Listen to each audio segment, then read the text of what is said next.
এবার যে খবরের দিকে নজর রাখবো, আরজি কর মামলা থেকে সরে দাঁড়ালো বিচারপতি রাজাশেখর মান্থার ডিভিশন বেঞ্চ।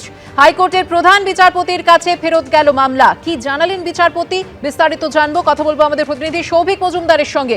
সৌভিক, দেখো, ডিভিশন বেঞ্চ সরে দাঁড়াবার কারণ হচ্ছে মাননীয় বিচারপতি রাজাশেখর মান্থা তার বক্তব্য যে তিনি শুনতে পেয়েছেন যে এই ঘটনায়, অর্থাৎ আরজি করের ঘটনায় রাজ্য সরকারের তরফ থেকে একটা জুডিশিয়াল কমিশন গঠন করা হবে।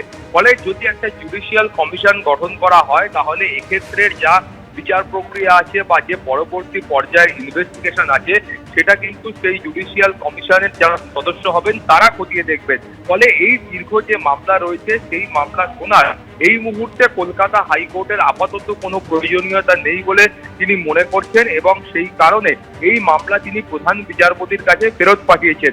এখন এই জুডিশিয়াল কমিশন গঠন করার কথা রয়েছে, সেই কমিশন যদি দীর্ঘদিন গঠন করা না হয় এবং সেক্ষেত্রে যদি মাননীয় প্রধান বিচারপতি মনে করেন যে আলাদা কোনো বেঞ্চ গঠন করে কলকাতা হাইকোর্টের এই মামলার শুনানি করার প্রয়োজন রয়েছে, ফলে সেই কাজ তিনি করতেই পারবেন। কিন্তু আপাততভাবে এই মামলার ক্ষেত্রে কোনো রকম হস্তক্ষেপ এই মুহূর্তে কলকাতা হাইকোর্ট করছে না। তুমি জানো যে এই মামলার ক্ষেত্রে একেবারে পরিবারের তরফ থেকে যে বক্তব্য ছিল যে তাদের যে প্রমাণ ছিল, যে নথি ছিল, সেগুলোকে সিবিআই এর তরফ থেকে একটা পর্যায়ে তারা খতিয়ে দেখেননি।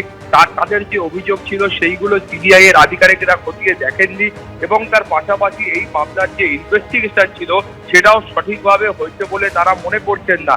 এবং তারা এটাও বলেছিলেন যে এই মামলার ক্ষেত্রে শুধু ধর্ষণের জন্য উপযুক্ত যে ধারা রয়েছে সেই ধারাতেই মামলা হচ্ছে, কিন্তু গণধর্ষণের কোনো ধারা সিবিআই এই মামলার ক্ষেত্রে দেয়নি। ফলে এই মামলাটি ইনভেস্টিগেশন হয়েছে, সেই ইনভেস্টিগেশনটাই ঠিক করে হয়নি বলে তারা কলকাতা হাইকোর্টে সওয়াল করেছিলেন। এবং তার প্রেক্ষিতে তুমি জানো যে এই মামলা একেবারে প্রাথমিক পর্যায়ে মাননীয় বিচারপতি দেবাংশু বসাকের ডিভিশন বেঞ্চে বিচারাধীন ছিল। মাননীয় বিচারপতি দেবাংশু বসাক তিনি মামলা থেকে সরে দাঁড়ান ব্যক্তিগত কারণে এবং তারপরেই কলকাতা হাইকোর্টের মাননীয় প্রধান বিচারপতি এই মামলার জন্য বিচারপতি রাজাশেখর মান্থার ডিভিশন বেঞ্চকে দায়িত্ব দেন। এখন তুমি জানো যে এর মধ্যে পশ্চিমবঙ্গের যে বিধানসভা নির্বাচন রয়েছে সেই বিধানসভা নির্বাচন সংগঠিত হয়েছে।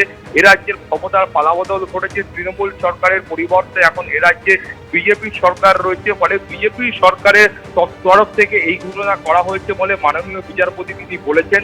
তার বক্তব্য যে এই যে জুডিশিয়াল কমিশন গঠন করা হবে এইটা কিন্তু অত্যন্ত গুরুত্বপূর্ণ একটা কমিশন। তার কারণ এই মামলার ক্ষেত্রে শুধুমাত্র যে পরিবারের যারা সদস্য রয়েছে তারা তাকিয়ে রয়েছেন এমনটা নয়, এ রাজ্যের যারা মহিলারা রয়েছেন, রাজ্যের যারা পুরুষ রয়েছে, যারা সাধারণ নাগরিক রয়েছেন, শুধুমাত্র এ রাজ্যের কেন গোটা দেশের যারা নাগরিক রয়েছেন তারাও কিন্তু এই মামলার দিকে তাকিয়ে আছেন। ফলে এই জুডিশিয়াল কমিশনের তরফে যে সিদ্ধান্ত নেওয়া হবে সেই সিদ্ধান্ত এই মামলার ক্ষেত্রে অত্যন্ত দৃষ্টান্তমূলক এবং গুরুত্বপূর্ণ হতে চলেছে।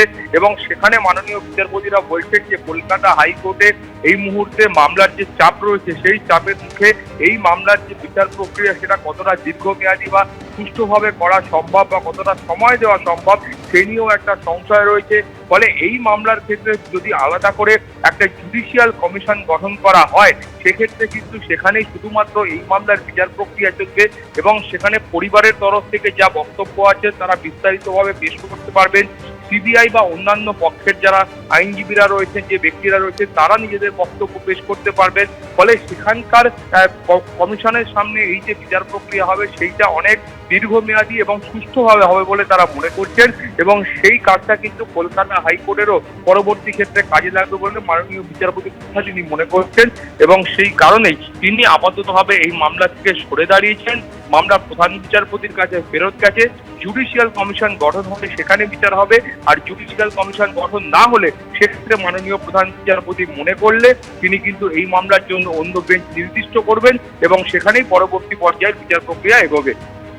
ধন্যবাদ সৌভিক। রাজ্যের নতুন মুখ্য সচিব হলেন মনোজ কুমার আগরওয়াল। সিইও থেকে মুখ্য সচিবের দায়িত্ব নিয়েছেন Manoj Kumar Agarwal. Principal resident commissioner হলেন দুষ্যন্ত নারিয়ালা। এই মুহূর্তে আমাদের সঙ্গে রয়েছেন রাজ্যের নতুন মুখ্য সচিব মনোজ কুমার আগরওয়াল। কংগ্রাচুলেশন স্যার, আপনি এতদিন দায়িত্ব সামলেছেন সিইওর, এবার একদম মুখ্য সচিব। এই 100 ডেজ, আগামী 100 ডেজ আপনার কি লক্ষ্য থাকবে? আগামী 100 ডেজ যেটা আছে, যেটা সংকল্পপত্র আছে, যে সংকল্পপত্র মাধ্যমে যে সংকল্পপত্র দেওয়া হয়েছিল ইলেকশন আগে, যেটা গভর্নমেন্ট দায়বদ্ধ আছে করার জন্য, ওটা যত ইস্যু আছে ও সব ইস্যু আমরা ফলো করব। Each and every promise made in the manifesto and সংকল্পপত্র উইল বি ইমপ্লিমেন্টেড। স্যার সরকারি পরিষেবা দ্রুত এবং স্বচ্ছ করতে কোনো পরিকল্পনা রয়েছে? মাননীয় মুখ্যমন্ত্রী বলে দিয়েছেন, he want the free fair transparent corruption free administration. তো যেটা আছে আমি প্রত্যেক লেভেলে মিটিং করবো, প্রত্যেক লেভেলে মেসেজ দেবো। অ্যান্ড তারপরে যদি কেউ স্মার্ট অ্যাক্ট করবে या somebody tries to deviate, then strongest possible action will be taken against such persons. Sir স্বাস্থ্য এবং শিক্ষা খাতে একটা চ্যালেঞ্জ আছে, প্রত্যেকটা ক্ষেত্রে কিন্তু চ্যালেঞ্জের মুখোমুখি হতে হবে, সেই চ্যালেঞ্জকে মোকাবিলা কিভাবে? এখন আমাকে আগে মূল্যায়ন করতে হবে কি অবস্থা আছে, তারপরে আমি কিছু উত্তর দিতে পারবো কি এক্স্যাক্টলি আমরা কি করতে পারবো। Health and education is the most important factor, this has to be taken into account and we have to improve it under any condition. Sir সরকারি প্রকল্প তো কোনো বন্ধ হচ্ছে না, যেগুলো সব একদম যারা পাচ্ছেন সেগুলো তো বন্ধ হচ্ছে। আর কেন বন্ধ হবে? সব তো চলবে, সব চলবে। স্যার আরেকটা বিষয় হচ্ছে সমস্ত যারা বোর্ড মেম্বার্স চেয়ারম্যান তাদেরকে মেয়াদ একদম শেষ করে দেওয়া হয়েছে, মানে তাদেরকে 60 ইয়ার্স যারা বেশি বসেছিলেন এক্সটেনশন তাদেরকে কমিয়ে দেওয়া হয়েছে। সেটা তো ক্যাবিনেট ডিসিশন আছে, this is the decision of the cabinet, everybody has to follow it. This is not the decision of any individual bureaucrat or something like that. All the policy decisions are taken by the state cabinet. State cabinet decision নিয়েছে, that has to be implemented. Bureaucracy কাজ আছে advise করা। Chief Secretary is the chief advisor to the cabinet, chief advisor to the honorable CM. But as the implementation, bureaucracy is responsible under the leadership of Chief Secretary to see that each and every policy of the state government, each and every direction of the cabinet is implemented in toto. আপনার কি বার্তা থাকবে? আমার বার্তা এটা থাকবে যেটা আছে, ভালো হবে কি everybody works very transparently, nobody should require anybody's protection. সবসে বেস্ট প্রোটেকশন जो আছে গভর্নমেন্ট সার্ভেন্টে ওটা আছে adherence to rules, adherence to policies, adherence to ethics, adherence to that thing transparency, adherence to public service and adherence to the conduct rules. এটাই main জিনিস আছে যেটা আছে কোনো গভর্নমেন্ট সার্ভেন্ট যে আছে উই শুড বি ফর্চুনেট কি আমরা গভর্নমেন্ট চাকরিতে আছি। কোটি কোটি লোক ইচ্ছুক আছে গভর্নমেন্ট চাকরি আসার জন্য, অ্যান্ড যখন এটা চান্স পেয়েছি আমরা, চাहे আমরা পিয়ন থাকতে পারি, চাहे আমরা চিফ সেক্রেটারি থাকতে পারি, we are all public servants, we are getting a salary from the public exchequer, যে ট্যাক্স পে করে পাবলিক সেবা আছে ওর থেকে আমরা স্যালারি পাচ্ছি, আমাদেরকে পাবলিককে পরিষেবা দিতে হবে। Entire bureaucracy has to be on পরিষেবা, অ্যান্ড এটা আমরা দেখবো আন্ডার এনি কন্ডিশন পরিষেবা সবাইকে দিতেই হবে। Will hold the lowest till the highest accountable. Thank you sir, hope for the best.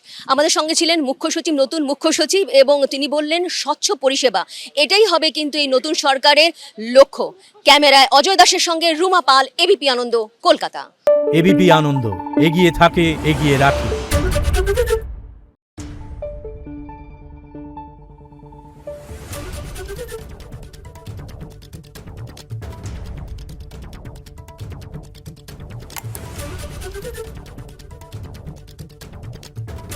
Thank you.